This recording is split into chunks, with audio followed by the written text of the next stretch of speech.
c'est Darkos Tuto. Aujourd'hui on se retrouve pour une nouvelle vidéo. Donc comme vous le voyez, j'ai changé le nom de ma chaîne. J'ai changé mon intro.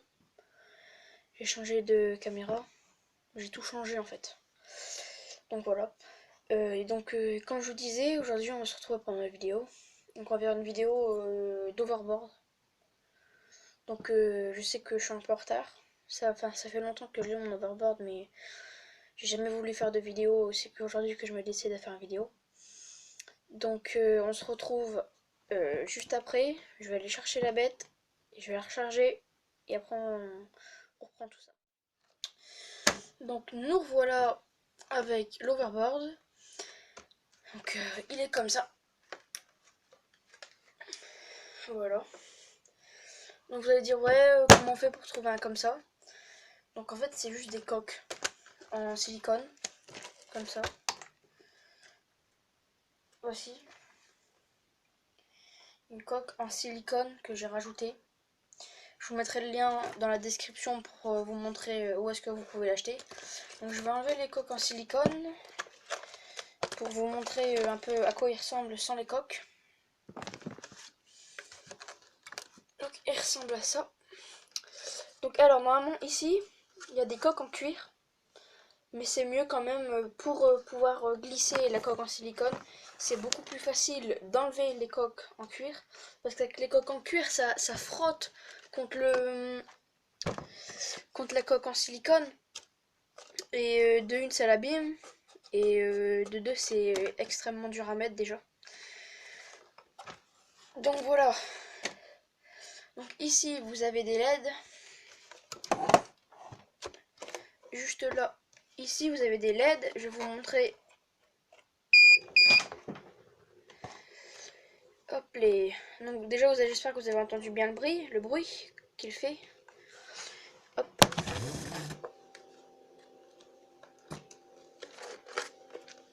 Regardez.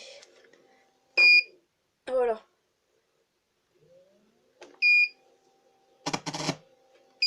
Hop les. Donc ça c'est à vraiment pas faire ce que je viens de faire, parce que ça peut abîmer le bureau, et puis ça peut aussi abîmer l'overboard. Bon, là j'ai fait attention, mais imaginons que vous le faites tomber, ce serait con, hein. Donc là on va l'essayer, ce serait bien. Et je vais vous montrer quelque chose, et je vais aussi répondre à une vidéo qu'a fait Nabil Éclus ou je sais pas trop quoi, qu'il a dit que les overboards ils avaient du mal avec les petits obstacles, et je vais vous montrer que non, il n'a pas du tout de mal avec les petits obstacles, et que c'est sûr qu'un trottoir comme ça il va pas le monter, mais il peut monter jusqu'à un trottoir comme ça, hein. Faut pas croire. Donc voilà, donc c'est vrai que ça, voilà, tout le monde peut être d'accord que ça, un overboard ça peut pas le monter, étant donné que les roues ils sont comme ça, les roues, il peut pas monter un truc comme ça. Mais un truc comme ça, voire comme ça même, ça peut le monter facilement, très facilement. Et ça peut aussi aller dans l'herbe. Pas forcément besoin d'avoir un 4x4 pour aller dans l'herbe. Il suffit juste de savoir bien en faire et de maîtriser son appareil, c'est tout. Donc je vous propose qu'on se retrouve dans quelques instants dehors avec l'overboard nettoyé, astiqué, rempli de batterie. Bon là il est déjà rempli de batterie, mais bon, rempli de batterie, et on aille l'essayer. Voilà. À tout de suite. Voilà, donc là on est avec l'overboard. On est devant chez moi. On va aller un peu plus loin. Je vais pas trop m'éloigner de chez moi parce qu'on sait jamais après si je tombe en panne de batterie. Parce que je l'ai pas trop rechargé. Donc voilà, on va aller. Déjà, on va montrer la prise en main. Donc déjà, le plus simple déjà c'est de l'allumer. Voilà, donc vous avez un bouton là, ici.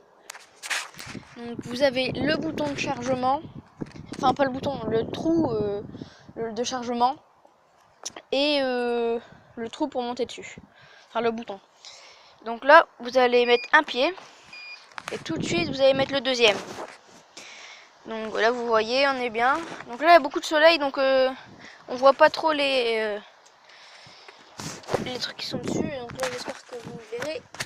Donc, vous avez à ma gauche l'indice qui montre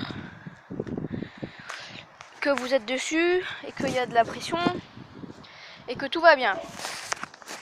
Ensuite, vous avez l'indice qui montre que soit vous avez 50% de batterie, ou alors que vous avez 20% de batterie, ou alors que la batterie est pleine. Et voilà. Donc là, déjà, je vais vous montrer. Regardez, c'est pas de la triche, hein. Vous voyez bien.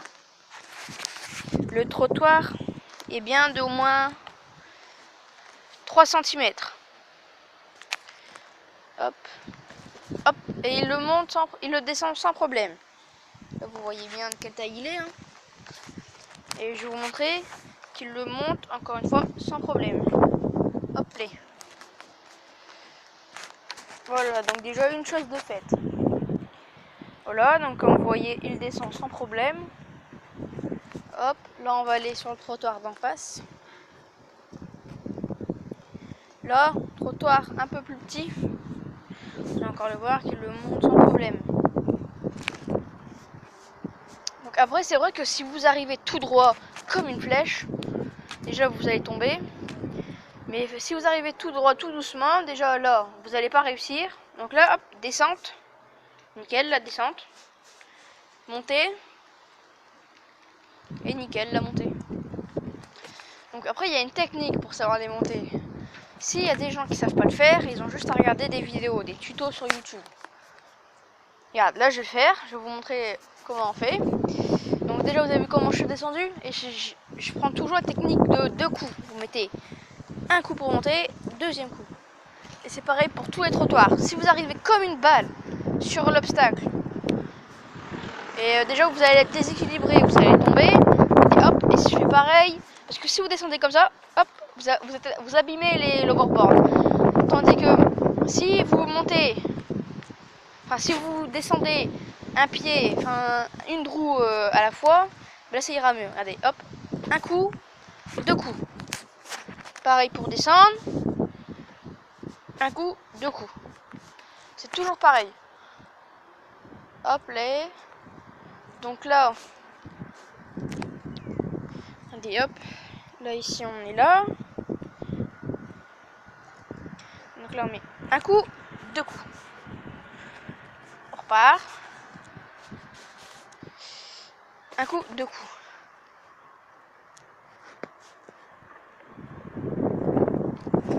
Donc je créerai un Facebook, mais ça dépend. Si on arrive à atteindre les 20 abonnés en une semaine, et bah je créerai un Facebook, un Snap, un Instagram pour que vous m'envoyiez vos techniques d'overboard et qu'on en discute ensemble. Donc voilà, c'était Darkos.tuto. On se retrouve pour une nouvelle vidéo. Au revoir.